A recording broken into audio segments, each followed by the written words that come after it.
Hello and welcome to trading lessons with me Bharat Mudgal.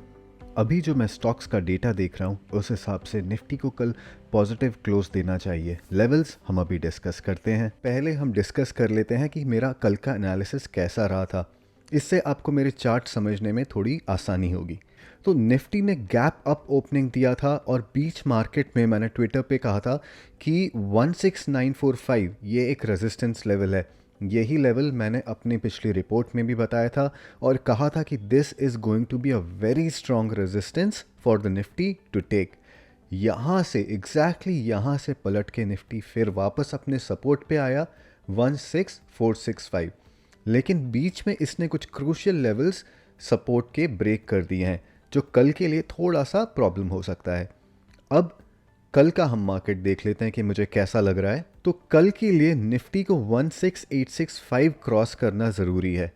इसके ऊपर ही हम निफ्टी में लॉन्ग जाएंगे। इसके ऊपर अगर एक 15 मिनट्स का कैंडल क्लोज दे देता है तो उसके बाद रेजिस्टेंस आता है 16908 जो कि 15 मिनट्स चार्ट पे निफ्टी का 100 EMA है। इसके ऊपर फिर 17045 सपोर्ट नीचे आता है 16710 पे। ये एक स्ट्रॉन्ग सपोर्ट है। यहाँ पे एक गैप भी है, हो सकता है निफ्टी इसको फिल करने आए गैप को और फिर बाउंस बैक करके ऊपर जाए। इसके नीचे सपोर्ट है 16600 पे और फिर 16440 पे। निफ्टी का आवरली चार्ट अभी थोड़ा सा ठीक हुआ है। इसके हिसाब से शॉर्ट टर्म ट्रेंड अब वापस से थोड़ा बुलिश ट्रेंड की तरफ आ रहा है। जब तक निफ्टी 50 16595 के ऊपर है ये ट्रेंड पॉजिटिव रहेगा। इसको ब्रेक कर देता है अगर आवरली कैंडल के साथ, then again the short term trend will be under threat. Resistance है 16595 and then 17160।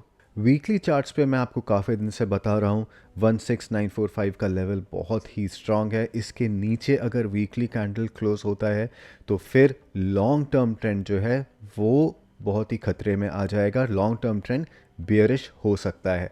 Support is at 15960 and 15485। अब जो स्टॉक स्पेसिफिक डेटा आ रहा है उससे लग रहा है कि निफ्टी अपना काफ़ी टाइम कल पॉजिटिव टेरिटरी में निकालेगा। अगर पॉजिटिव क्लोज नहीं होता है तो एटलीस्ट पॉजिटिव टेरिटरी में निफ्टी काफ़ी टाइम रहेगा। बैंक निफ्टी 34880 पे इसका एक क्रूशियल लेवल है, क्रूशियल रेजिस्टेंस लेवल है। इसके ऊपर जाएगा तो ही हम इसमें लॉन्ग जाएंगे with resistance at 35530 and 35670. Support is at 33870. Nifty small cap 250 index जो है ये अभी भी थोड़ा वीक है। जब तक ये 9352 के नीचे रहता है इसमें वीकनेस बनी रहेगी और इसका मतलब है कि स्मॉल कैप स्टॉक्स में आपको थोड़ा केयरफुल होकर चलना पड़ेगा। अगर ये 9352 के ऊपर सस्टेन करता है 15 minutes to half an hour तो फिर रेजिस्टेंस आता है 9375 9510।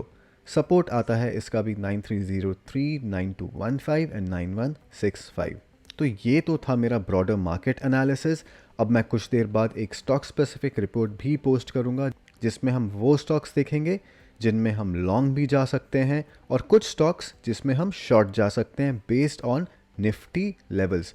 अगर निफ्टी अपना एक क्रूशियल लेवल 16865 का क्रॉस करके उसके ऊपर सस्टेन करता है तो फिर हम बाय करेंगे स्टॉक्स जो मैं आपको बताऊंगा। और अगर इसके नीचे रहता है हो सकता है थोड़ा निफ्टी ऊपर जाके फिर वापस यहाँ से रेजिस्टेंस लेके नीचे आए। अगर ऐसा होता है तो फिर मैं आपको वो स्टॉक्स बताऊंगा जिसमें आप शॉर्ट जा सकते हैं। तो इंतज़ार कीजिए मेरी उस रिपोर्ट का। नोटिफिकेशन आइकॉन आप ज़रूर दबाइएगा, उससे जब भी मैं रिपोर्ट पोस्ट करूंगा आपको एक नोटिफिकेशन आएगा और तब आप वो वीडियो देख सकते हैं। Do subscribe to my channel. Until the next video, this is Bharat Mudgal, now signing off.